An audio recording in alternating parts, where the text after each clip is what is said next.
Well, good evening and welcome everyone. We're so happy to see you all this evening.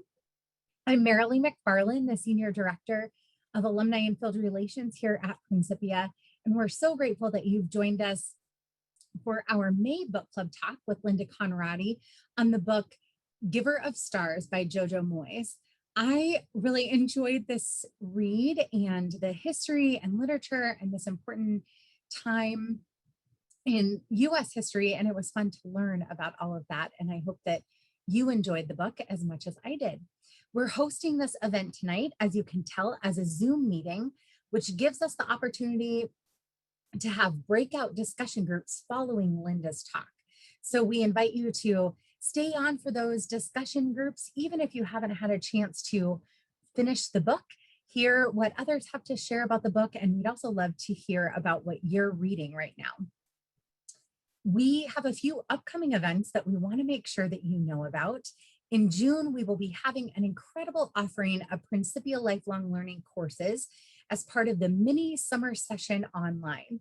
We all wish that we were gathering together this June in Elsa in person, but since we aren't able to do that, we're going to bring it to you with a full variety of courses, from Bible talks to musical performances to history and a book club. We will even have a summer session social, an evening together with new friends and old friends for games and music and lots more. So there's no cost to attend. There will be courses offered all month long, starting on June 8th through June 29th for this lecture series. So for the full listing of courses, visit principia.edu/summer session, and I'll put that link in the chat box. As part of this year's virtual summer session, we're excited to announce our June book club pick, which is This Tender Land by William Kent Kruger, and hope that you can join us for the discussion on this book on Tuesday, June 29th, and that will be with Linda as well. So we're so excited to spend June with you, zooming into all of these wonderful lectures and have an incredible month of enrichment and learning and community.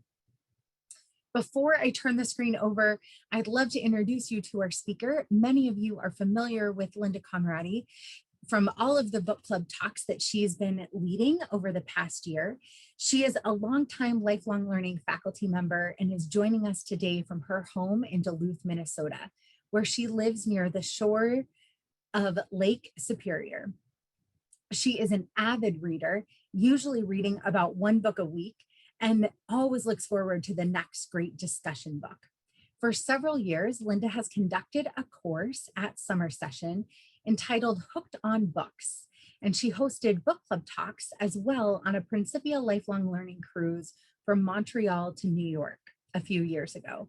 We're so grateful for the book talks she's given on Zoom over the past year. Linda loves to travel and is grateful that books take us on amazing adventures through their armchair journeys. Following Linda's talk today, we will be splitting into breakout rooms for about 20 minutes for each of you to share your insights from the book. Linda will be prompting you with discussion questions to lead those conversations. Following the breakout sessions, we'll come back for a few more remarks from Linda, and we invite you to submit any questions or insights that you have in the chat box throughout the talk. The talk today is being recorded and it will be posted in a couple of days on our virtual events webpage, where you can also find recordings of the concerts and the talks over the last year. We will post that link in the chat box as well. So we are so grateful to each of you for joining us today and for Linda in leading us in this discussion. So I'll turn it over to you, Linda. Thank you, Marilee, and welcome everyone. What a delight to get together from wherever you are for our little armchair journey into the hills of Kentucky. Whether you have read the book or not, I'm happy you're here tonight, because sometimes people tune into these talks to see whether they want to read a book. And sometimes the discussions prompt them to ask some questions that other people are certainly interested in answering. So thank you again for joining us tonight. We are going to go into the eastern Kentucky, into the Appalachian Mountains. And the Great Depression is on. And President Roosevelt has part of his New Deal program is called the WPA, the Works Progress Administration. And under this, and with the urging of his wife, Eleanor, they set up the Packhorse Librarian Initiative to send librarians out into the hill country to help educate and connect people. They really did a lot more than just deliver books, as we will talk about tonight. I have some historical photos. They're not wonderful reproductions, but I'd like to just take a few minutes to show these to you at the beginning of our talk tonight, because it gives you a glimpse of the real Packhorse librarians. And these photos are from, they're actually available on a number of websites. I think these are from the Smithsonian website. So here is one of our Packhorse librarians. Their book bags carried up to 100 pounds of books. And they would go out solo into the hills in all kinds of weather to deliver books, magazines, scrapbooks, and cheer to people. And they would also stop at schools. So they had quite an adventuresome time out on their circuit. They did not ride in groups, but I have a feeling that this particular photograph might have been staged just to show some of the rough terrain over which they traveled. And here they're off their horses. These two women are walking across what looks like a rather precarious footbridge to deliver their books. You can see they have books in their arms and are going to visit some of their happy clients in the hill country. In addition to delivering, they also would take time to visit. And here is one of our librarians reading to a man who is bedridden, which I think they all just really had big hearts. And then here's a picture of Eleanor Roosevelt visiting one of the WPA sites. As the headline says, trails could be difficult and dangerous. And I read about one Packhorse librarian who actually got off her horse and had to walk it up a steep cliff. So they were just amazing. Kind of reminding me of the slogan, of our mailmen today, that they deliver in all kinds of weather. And here is a Packhorse librarian at one of the schools where they made their regular rounds. And of course, all of the children and the teacher came out and gathered around as soon as she rode into the schoolyard, asking about what books she had brought this week. And then I think they kept the books for a week or two, and then she would come pick them up and bring another assortment of books, depending on how often she was able to get back on her rounds. I think I read that they made their rounds of about like 120 miles twice a month. I love this. Horse riding librarians were the Great Depression's bookmobiles. And I also read that Kentucky leads the United States in bookmobiles even today. I don't know that we have bookmobiles in all states. And of course, our libraries were all closed for so long over this past year that we didn't have any access to the libraries except perhaps picking one up at the curb, or someone would come out and bring it to you. So you might ask, what kind of books were they taking to people? Well, all sorts of books. And in some occasions, the parents were illiterate, and so the children read to them, or they just simply asked for picture books. They were just hungry for something new and something to read. But for adults, the collection focused on current events, history, religion, and biographies. But the Bible was the #1 requested book. And along with instructive literature, other popular books requested were Robinson Crusoe and literature by Mark Twain. Women particularly enjoyed reading illustrated home magazines and books about health and parenting. And then another unique aspect of this was the scrapbooks, which you read about in Jojo Moyes' book.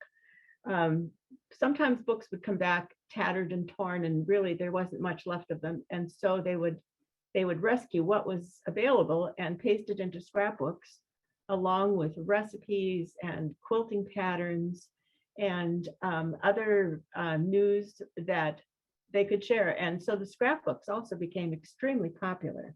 They were sort of locally created by the patrons and the librarians.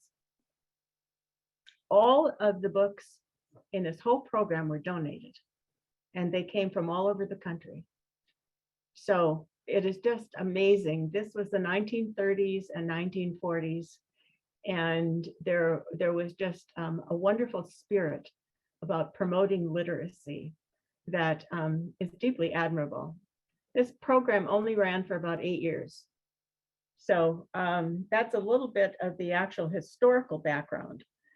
And I think we'll move now to the fiction, to the story created by Jojo Moyes, and meet our librarians. So our cast of characters starts with Mrs. Brady, who was the kind of liaison to the organization, to the program. She was the link to the state initiative. And so she puts out a call for volunteer librarians. And not everybody jumps up and says, I'll do it. I mean, this was a rather amazing time. First of all, for women to go to work. And secondly, to go out into the great wild on their own. The pay is $28 a month. And out of that, they need to feed and house their horses. Many of the horses and mules were on loan from other farmers, and the women were responsible for them. So I understand that $28 a month back then translates to about $495 today. So here we meet Alice Van Cleve, our protagonist, newly transplanted British citizen, who volunteers to become a librarian in spite of the objections of her new husband, Bennett, and her father-in-law. And then there's Marjorie, who really becomes kind of the head librarian, Marjorie O'Hare, whose name speaks of decades of family feuds and for which she is harshly judged. But she bravely walks her own path, taking no advice but her own. And then we have young Izzy, the daughter of Mrs. Brady, who's been crippled since childhood and doesn't even ride a horse, who is volunteered by her mother. And then Beth Pinker, who is feisty and bold, I think somewhat of a chain smoker, and she has kind of a potty mouth. She joins this team, and later, newly widowed Kathleen. But the person who's sort of the quiet glue behind this group is Sophia. She keeps the books and stays behind the scenes, since people of color are not supposed to mix with whites. She's highly educated. She has worked in quote, the colored library in Louisville, and they hire her to come and really create order out of chaos. So together, all of these women create a bond of friendship as they fulfill their duties of riding solo into the mountains to deliver their books and magazines, gathering each evening on their return at Fred Geisler's little building on the edge of his property, which he has donated to house the library. Jeffrey Van Cleve, owner of the local coal mine, his son Bennett, who is Alice's husband, and Sven Gustafson, Marjorie's love and companion of many years, round out our cast of characters. This next slide shows, I'm going to talk a little bit about the characteristics and qualities it takes these women. And this is a little tin ornament that I have. And I chose this simply because it says, I choose hope, which reminded me of many of the times in the lives of these librarians. It's hard to imagine the pluck and courage it must take to ride out on horseback in all kinds of weather into the mountains, to bring people not only their books and magazines, but sociability and compassion, taking time to read to some, to visit briefly, and to describe this week's reading material. As those of you who've read the book realize, they encounter prejudice and ignorance and a host of unsavory characters, instilling fear and the necessity to sometimes carry a gun. But these librarians also have grit and gumption, and they care about the people to whom they deliver the books and cheer. And I would like to share with you a little bit of the description that we have on the writing of this book and the development of the characters. There's a rather informative interview with the author on the Goodreads website. And the interviewer says, the men in The Giver of Stars are quite nuanced, but the power dynamics of the time and in the story are solidly stacked against the women. Can you talk about that and some of the pressures and influences that those characters are facing? And Jojo Moyes replies, if the patriarchy exists in brute form in this book, it's because it did in real life. From all the research that I did in that period, it was not a great time and place to be female, with few notable exceptions. Women were limited by pregnancies, often without medical help, and the amount of domestic work that was needed to stay alive. But a lot of the men weren't much better off, especially those who worked in the mines. That's why books were such a powerful force. Without knowledge, whether it be medical or legal or just help at home, people couldn't move forward. So the importance of books goes way beyond reading. I think the idea that books help people move forward is just impressive.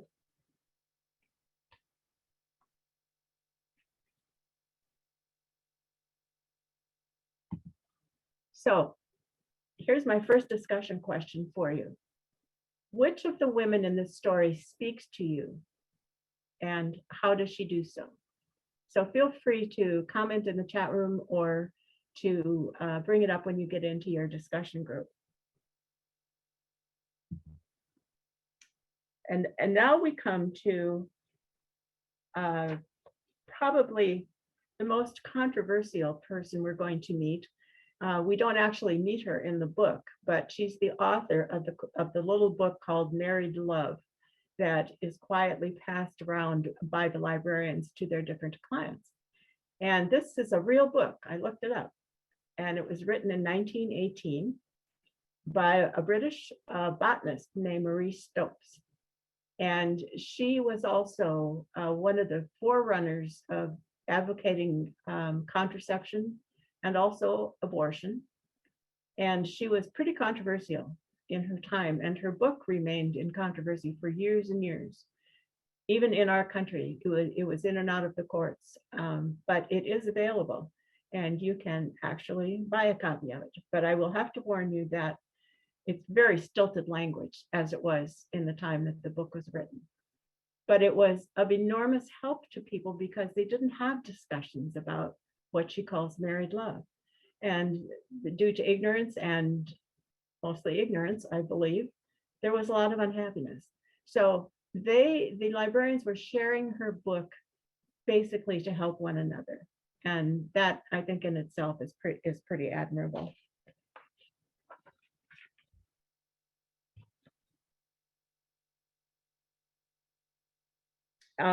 A few more comments about this. Our author, Jojo Moyes, says that one of the purposes of this story is to show women's agency or control over their own lives.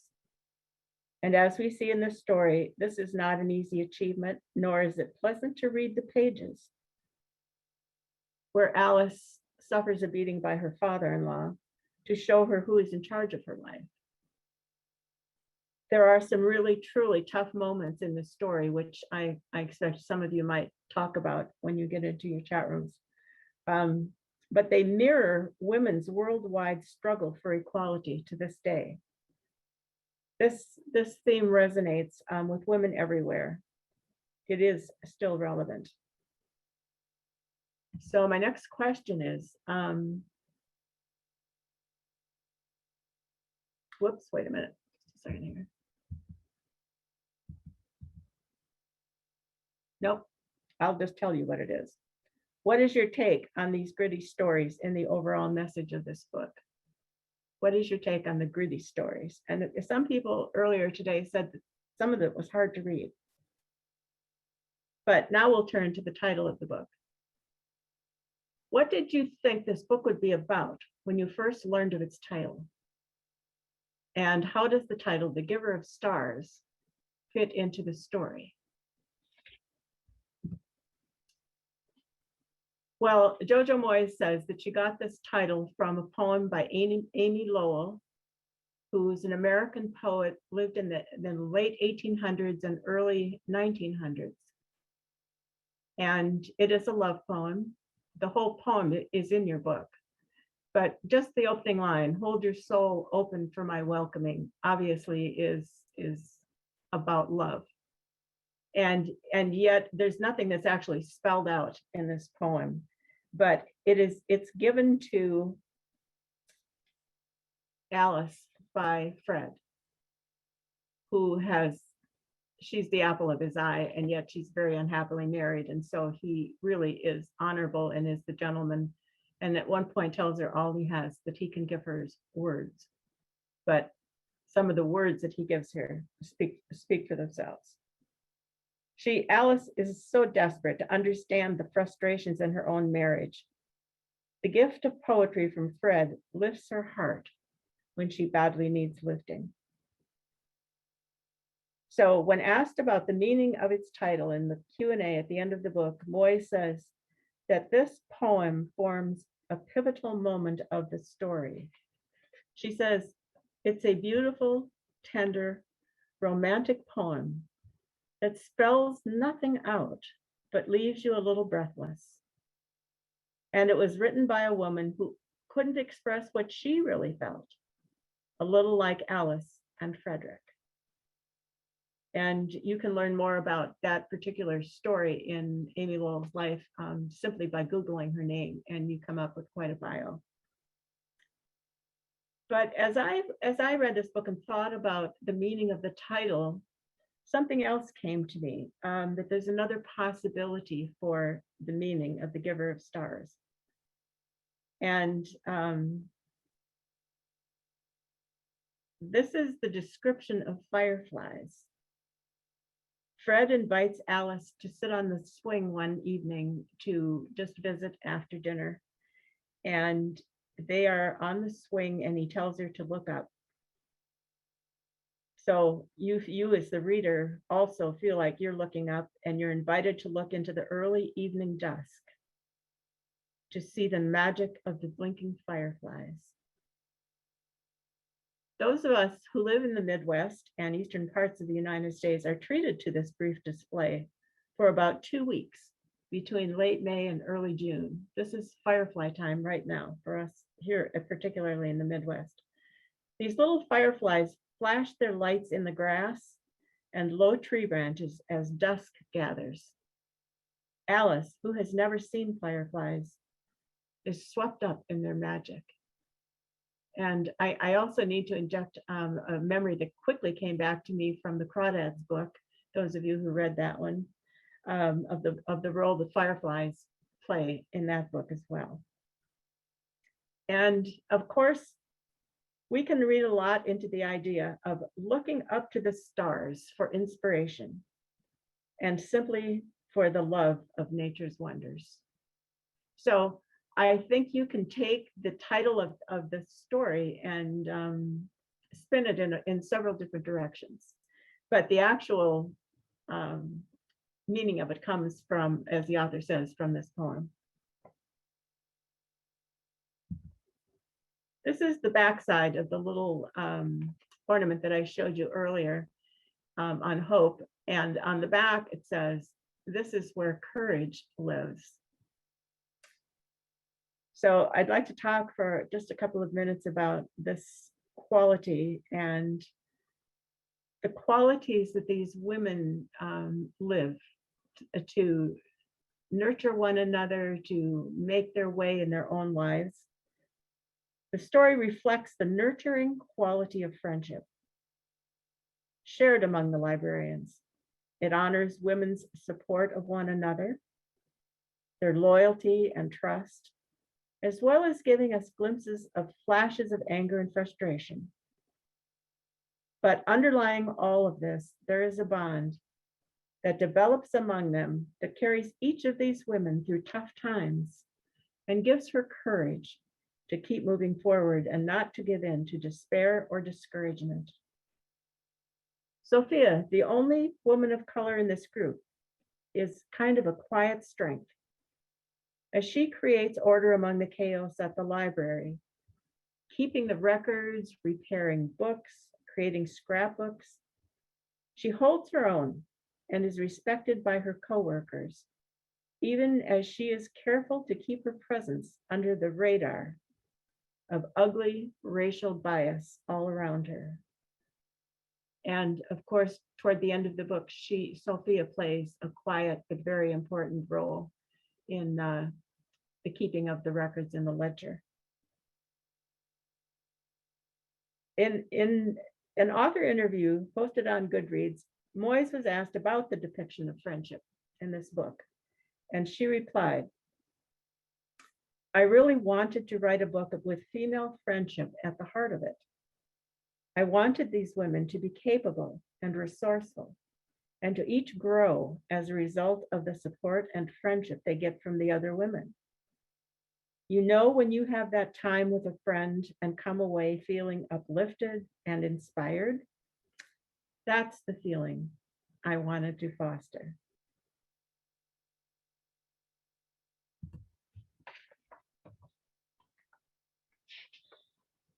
So I believe she did. This is, by the way, a cover of a journal that I have. She believed she could, so she did. And I think the character development that was done by this author was just wonderful, because she took us through the highs and lows of these women's lives, and also the bonds that tied them together. So yes, they believed they could, so they did.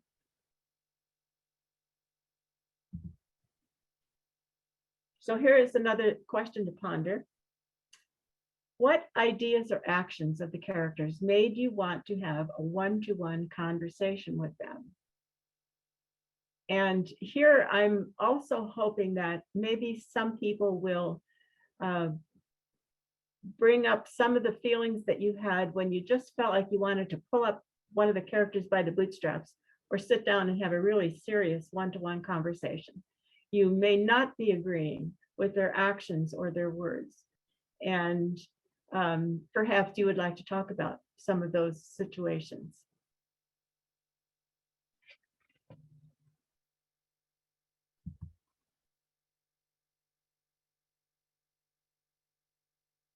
This idea about the prologue, I waited until later in the story because I wanted you to get to know Marjorie. And the prologue story at the very beginning of the book is an experience that she has on the side of the mountain. And it's one that leaves her thoroughly shaken. But throughout the entire book, I kept asking myself the question, why didn't she come forward, and really tell what happened? So, foreshadowing in the prologue. It's a literary device used to give an indication or hint of what is to come later in the story. It's useful for creating suspense, a feeling of unease, a sense of curiosity, or a mark that things may not be as they seem. So I think to me that our author, Jojo Moyes, has done a wonderful job with foreshadowing. And as you go through the story, you begin to see what she was doing. Well, you know that Marjorie gets jailed being accused of murder, and she has months in the jail. She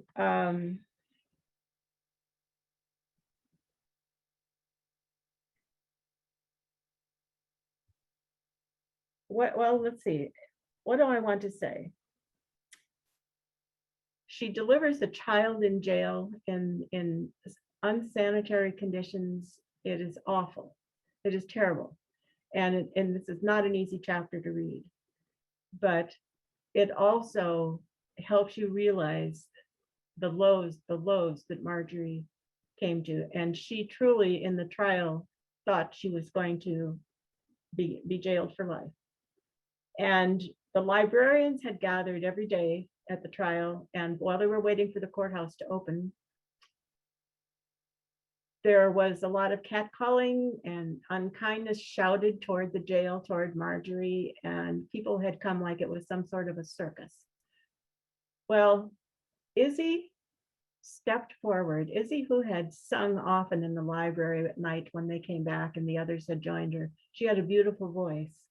She stepped under Marjorie's window and started singing this beautiful hymn, "Abide with me, fast falls the eventide. The darkness deepens, Lord, with me abide.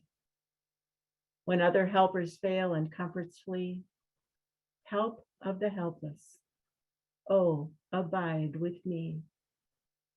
And as Izzy is singing, the other librarians come forth and join her in voice. And also several of the townspeople stepped forward.